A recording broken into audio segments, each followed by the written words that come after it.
Hello दोस्तों, स्वागत है मेरे चैनल सीमास किचन चौहान में। आज मैं आपको बताऊंगी एकदम क्रंची और डीप फ्राइड मोमोज़। तो चलिए बनाते हैं इसे। ये एकदम नई रेसिपी है, आप इसे एक बार ज़रूर ट्राई करिए। क्रंची मोमोज़ बनाने के लिए हमें चाहिए 1 कटोरी मैदा और आधी कटोरी गेहूं का आटा। अच्छे से मिक्स कर लेंगे। अब इसमें डाल देंगे हम 1 चम्मच अजवाइन, हाथों से मसल के डालनी है। और इसमें डाल देना है 2 चम्मच घी और इसमें डाल देना है नमक स्वाद के अनुसार। और इसे अच्छे से मिक्स करके आटा तैयार कर लेना है। इसे हमें इसका आटा एकदम सॉफ्ट लगाना है। ये देखिए, अच्छे से आटा तैयार कर लेंगे। थोड़ा सा हाथों में तेल लगा के इसे मसल लेंगे।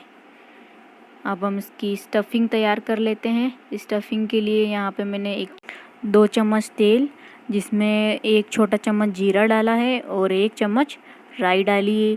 3 से 4 कटी हुई हरी मिर्च और 1 प्याज बारीक कटा हुआ।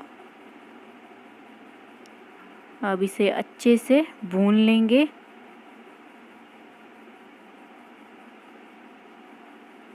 अब इसमें मसाले डाल देते हैं।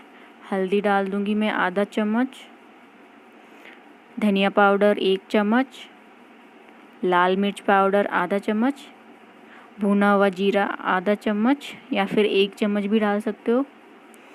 अब इसमें डाल देंगे हम टमाटर बारीक कटे हुए। अच्छे से पका लेंगे। इसमें नमक भी डालना है, मैं बताना भूल गई थी। अब इसमें डाला है मैंने गरम मसाला। गरम मसाला की जगह आप मैगी मसाला भी यूज़ कर सकते हो। अब ये आलू जो उबाले हैं हमने, इसमें मसल के डाल देंगे। 3 से 4 आलू उबाल लिए थे मैंने पहले से ही। अब आलू को हम अच्छे से मसल देंगे और इस आलू के मसाले को यानी पेस्ट को हम ठंडा होने के लिए रख देंगे। तब तक हम इसे आटे की छोटी छोटी पूरियाँ बना लेते हैं। ये देखिए, पहले इसे हम अच्छे से बेल लेंगे पतला सा। ये देखिए, इस तरीके से ना तो ज़्यादा पतला करना है ना ज़्यादा मोटा रखना है। फिर इसे गिलास या कटोरी की सहायता से इसे गोल गोल कट कर लेंगे।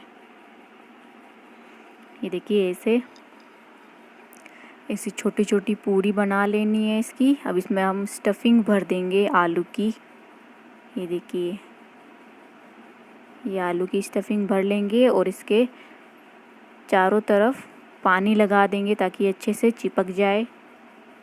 फ्राई करते वक्त खुले नहीं इसका मुंह। ये देखिए, अब इसे हम इसी डिज़ाइन दे देंगे अच्छी सी। आप इसकी जगह कोई भी डिज़ाइन बना सकते हो। मुझे ये अच्छी लगी इसलिए मैं इसे ये वाली डिज़ाइन दे रही हूँ। ये देखिए, इसका मुंह बंद करने के लिए हम इसके यहाँ पे भी पानी लगा देंगे और इसे चिपका देंगे। ये देखिए, कितनी अच्छी डिज़ाइन बनी हुई है। आप भी एक बार ज़रूर ट्राई करिए। अब हम इसे फ्राई कर लेंगे। एकदम धीमी आंच पे इसे फ्राई कर लेंगे। इसे फ्राई करने में हमें 20 से 25 मिनट लगेंगे। अगर आपको ये रेसिपी अच्छी लगे तो प्लीज़ लाइक, शेयर और सब्सक्राइब करिए मेरे चैनल सीमास किचन चौहान को। और आपको ये वीडियो कैसी लगी मुझे कमेंट करके ज़रूर बताएं। और अपने दोस्तों के साथ इस वीडियो को ज़रूर शेयर करें। और मुझे इंस्टाग्राम पे फॉलो भी कर सकते हो आप लोग। ये देखिए, सब मैंने फ्राई कर लिए धीमी आंच पे। अब इसे मैं निकाल लूँगी बाहर।